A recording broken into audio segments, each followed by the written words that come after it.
how easy it is to make chicken and waffles. Not only are we going to make just chicken and waffles, we're making our waffles red velvet. Here's the lovely ingredients you're going to need. I know, super exciting, right? You're going to need some chicken. You can decide which of the piece of chicken that you would like to use. Today I'm using tenders. Okay, so let me show you what they look like. Gorgeous tenders that I've cleaned off. Using a little bit of lemon juice, salt, and cold water, and then I've pat them dry with a paper towel. You'll need some spices to make your chicken taste delicious. So we have salt, pepper, paprika, and garlic powder. For our chicken, we're also going to need cooking oil. I'm using vegetable oil.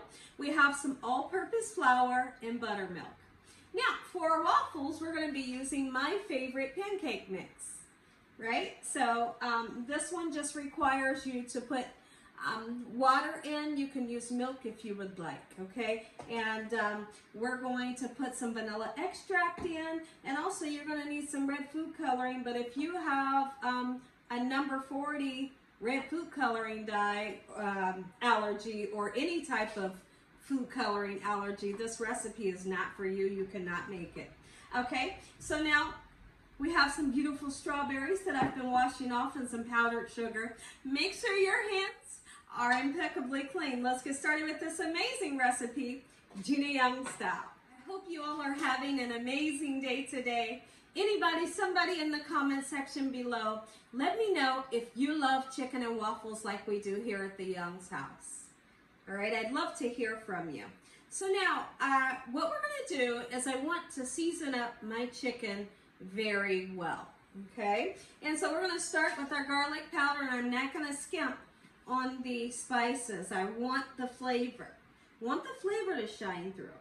Gorgeous. I'm using a nice amount of garlic powder. Garlic makes everything taste delicious, right? Absolutely it does. And we're going to go in with some paprika. This is not smoked paprika.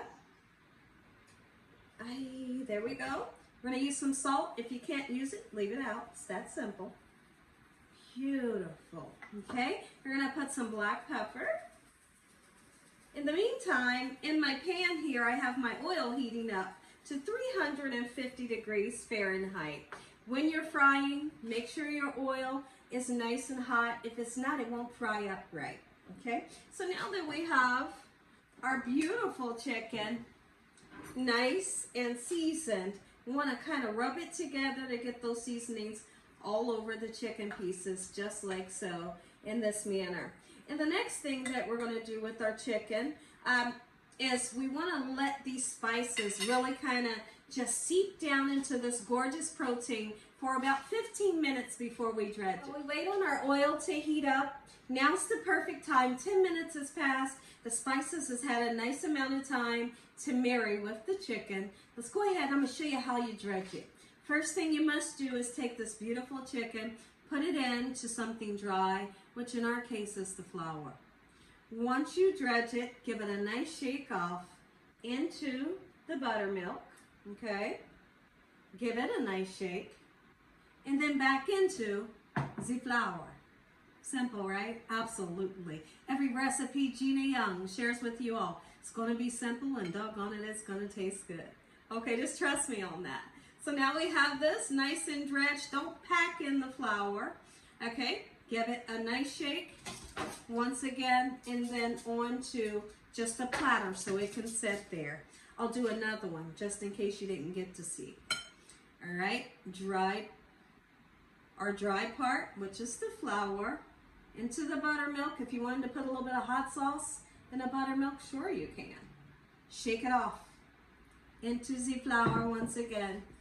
Coat it and shake it again. And repeat that process until all of your pieces are cooked, or all of your pieces are nice and coated. Oil is nice and preheated up. Let's go ahead and put our gorgeous chicken that we've dredged into the oil. We're going to cook it until it's golden brown, of course, but you need to cook it until the internal temperature reaches 165 degrees. All right? Let's make sure. I think that I want to heat my oil up just a little bit more. Oil's nice and hot. Let's go ahead and fry, baby, fry. And then the next thing that we're going to do is we're going to start on this quick and simple waffle mix. that tastes so delicious. There we go. This is a really quick recipe that you can put together in a cinch. Doesn't hardly cost anything to make, and everyone you make it for, they're going to be so happy that you made this. And it's beautiful. It's like a showstopper. Put it in the middle of your table. It's everybody's like, wow, it's so gorgeous, because the waffles are beautiful. This golden brown, crispy, juicy chicken setting on top of it or on side of your waffles. It's just splendid. All right, I don't want to overcrowd my pan. All right, we'll let them cook up for a little bit.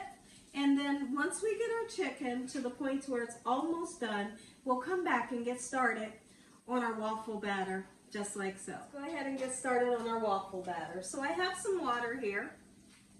Make sure you never put too much liquid. All you need is just a little bit, and I just gonna tell you the truth, I don't measure it, okay? You want it to have somewhat of a thick consistency, but you don't want it to look like plaster, of course. You know, so you're just gonna have to eyeball and have an idea, how do you like your pancake mix? That's how you're gonna do your waffle batter, okay? Gorgeous.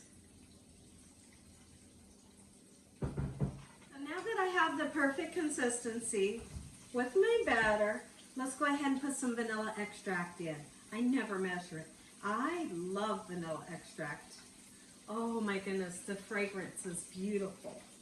Okay, and my fingertips are red from the red dye. So if your fingertips don't turn red when you're making this, you did something wrong. All right, so I'm gonna be very mindful of how much I put in. You don't need a whole heck of a lot, okay? Just put about 3 drops in. Give it a nice stir and then see what you got, right? And if you feel the need to put a little bit more in, then go ahead. Okay, so let's give it a stir. I want to make sure we close this so we don't have red all over our kitchen. All right, beautiful, great color already. Oh, the vanilla smells amazing. Now, the least of the dye that you use, these will be pink, which would be gorgeous for Valentine's Day. But we want them to be red. You could even put some cocoa powder in here if you have some. About 2 tablespoons.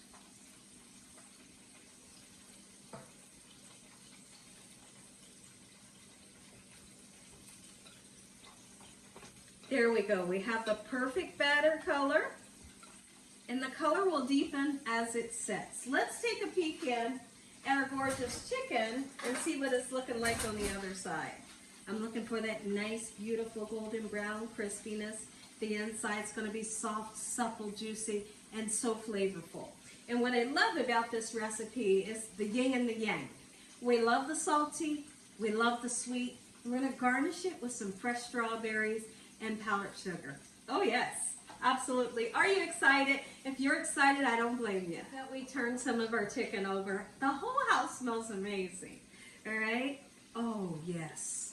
The golden brown crispiness is definitely what you're looking for. There we go. Just like so. I was able to put more pieces into my pan as the chicken shrunk. Let's start it with our waffles.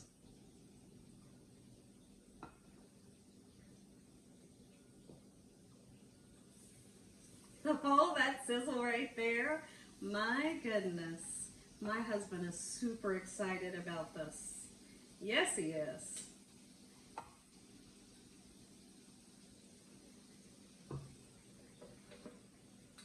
Let it cook. Chicken is almost done cooking. Let's go ahead and take a peek at our waffles. Oh, that's the color we're looking for. Are you kidding me? How beautiful. Let's see if I can lift it up. Look at that. Gorgeous. Gorgeous red velvet waffles. Oh, you better make you some. Let's make another one. Don't skimp on the batter.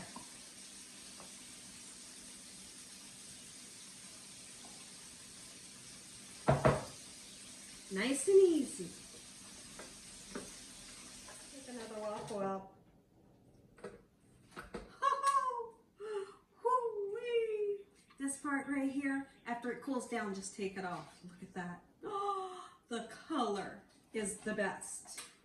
So now I want to also show you our chicken. And your chicken's going to turn out the same way. Look, it took it. My goodness. Come on in.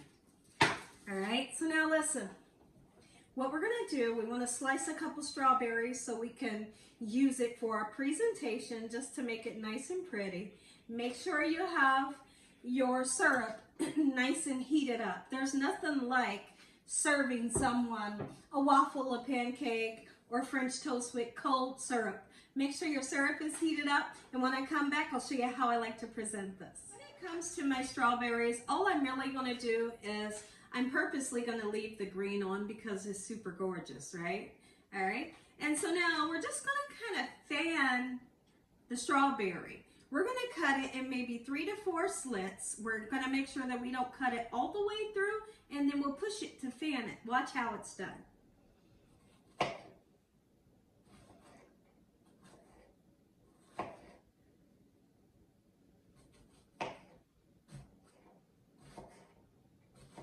So now that the cuts are on, push your strawberry and you have a gorgeous, what looks like a flower or a fan, you know, just like so. I love to do that when I make French toast, pancakes, or waffles for my husband. It's just something extra, you know, to make it super beautiful. We have our plate. Oh, this one's really gorgeous. Take your waffle. Okay. Your favorite pieces of chicken. Look at that. Oh, if you want to lay on some butter, I'll be back. I'm grabbing some butter. Butter on your waffle, right? Grab the butter. Lay it just like so in this manner. Put your chicken on. Oh, wait, listen, and don't just put the chicken on. Pile it on top of your gorgeous waffle just like so. Who wouldn't love this recipe? Listen, everyone, if you all enjoyed this video, give me a thumbs up. If you haven't subscribed, make sure you subscribe. Tell your family, tell your friends, tell everyone you know what Gina Young is doing in this kitchen on a daily basis. Oh, yes, there we go. Or should I put it on the plate? Put it on the plate because the strawberry is absolutely gorgeous. And if it gets a little syrup on there, perfect. There we go. When I come back, I will have a little bit of powdered sugar on there, and we'll drizzle our syrup on. You're gonna get that first bite. Let's do this. Look at that. This is how you serve chicken and waffles when you make a Gina Young style. And drizzle, drizzle for me. Oh, your favorite syrup. Maybe even honey. Look at that. Listen, if y'all enjoyed this video, give me a thumbs up. If you haven't subscribed, make sure you subscribe. Tell everyone you know, tell the whole world what Gina Young is doing in this kitchen on a daily basis. Ooh, Heavenly Father, I thank you for this beautiful meal. In Jesus Christ's name we pray. Amen. I'll show you one more time. Make you some.